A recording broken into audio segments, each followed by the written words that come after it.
Well, it is time for yet another patch and more balance changes to standard Hearthstone. We'll see how much of an impact these changes do have. I can't wait to see everyone's reactions.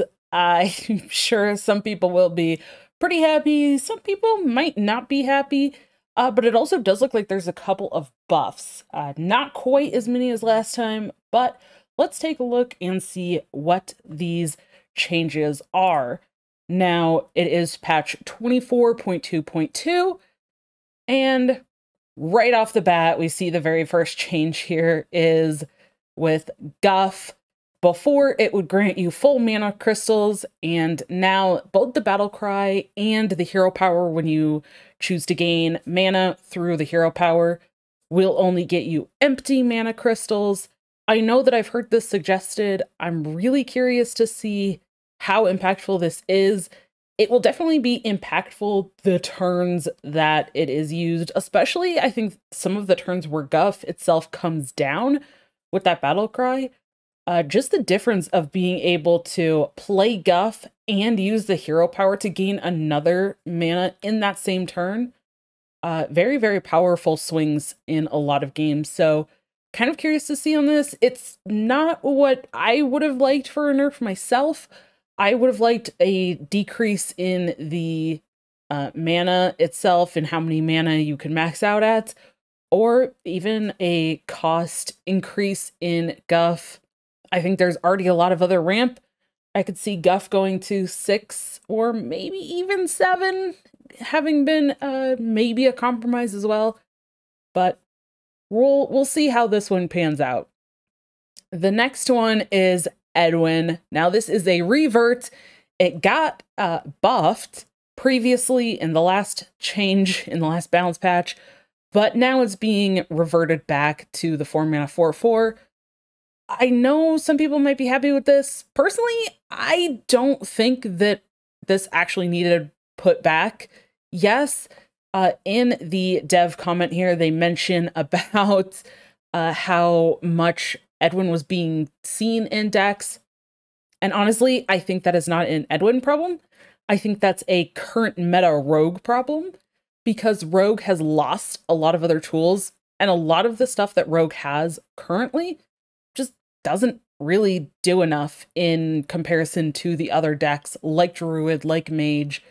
And Edwin was really the kind of hinge for what was helping keep, helping keep Rogue alive right now.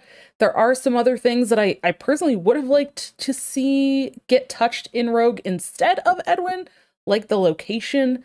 But I don't know if Rogue actually is going to really stick around much after this. So I'm really curious to see how Rogue does. I kind of feel like it's going to disappear. Now, the next change here is to the Mage hero card, and they are changing it to only gain 1 extra damage instead of 2 if you get an honorable kill. I think the most impactful for this is off of the big AoE, big swing turns that Mage can do with a Reckless Apprentice and the, getting potentially multiple honorable kills at the same time with that single card, and then increasing it so much. The Mage hero power kind of was a win condition on its own. I think this is still going to see some play. I think it's still going to be a powerful card, but with only 1 damage gain instead of 2, it's going to end some games, but I don't think it's going to end as many games. So I like this change personally.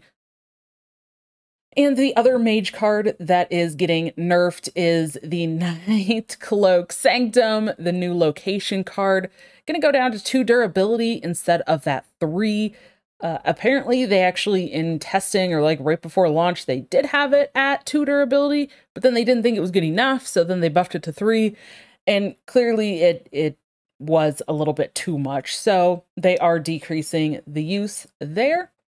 And interestingly, I did talk quite a bit about Hunter and how I was debating if they would make a Hunter change. And I feel like they probably should make a Hunter change for Quest Hunter in our Doctor 3 episode for this week as well.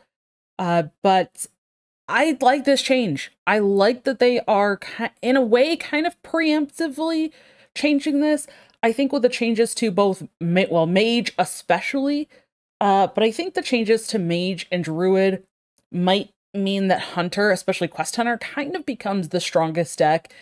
And in changing this along with everything else, it's going to kind of kick that down just a little bit so that Hunter doesn't all of a sudden just become this huge menace.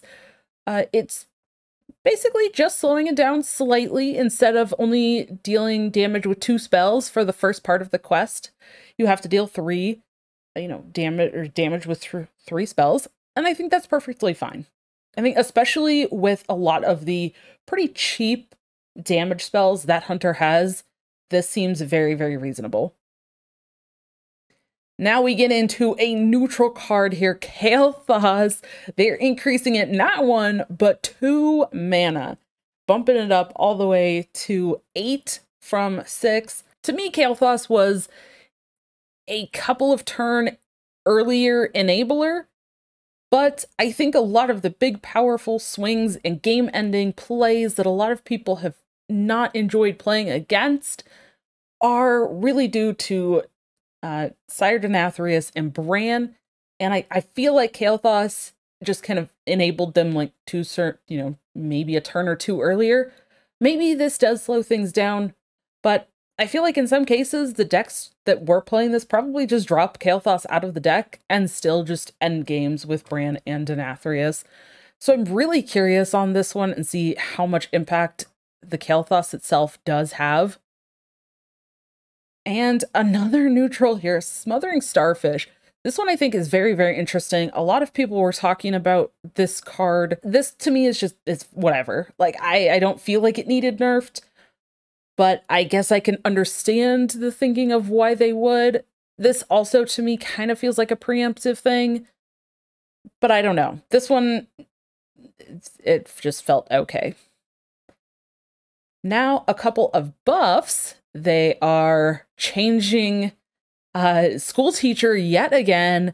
They had actually nerfed it previously, and it was a 5 attack 4 health. They put it to a 4/3, and now they're bumping it to a 4/4. So pretty interesting there. I guess the health maybe helps a little bit. It started to come back into a couple of decks. I'm kind of curious to see where this ends up kind of falling in the meta after all of these nerfs and the meta starts to shake out a bit more. This one kind of just feels okay. And the last buff is to Alliancemen in Paladin. Going back, it's a revert. Again, going back to a 2/2 body. Again, to me, this one just feels whatever, okay. I feel like these 2 buffs might be kind of getting ready for maybe what's coming in the mini set. And I don't think that they're necessarily to help things right now. Like, this one change is not enough, I don't think, to really help Paladin drastically because of the changes to the slower decks with Druid and Mage in particular. Paladin might be able to edge its way back in, but I don't know. I'm really kind of feeling like Paladin is still going to be at the bottom. I think if aggressive decks come in after these changes, which we might see a little bit more room for some more aggressive strategies to come in. I don't think it's going to be Paladin. I think the aggressive decks that we're going to start to see are Aggro Druid and Imp Warlock again. I think people are going to bring back the Imp Lock. And I don't think that the Paladin is still going to be there. Maybe it's going to get some help in the mini set, but I'm really, really curious. How do you feel about these changes? Do you feel like this is enough? Do you feel like this is nowhere near hitting the mark? How do you feel? What are you going to be trying first once you are able to play the patch? Let me know in those comments below.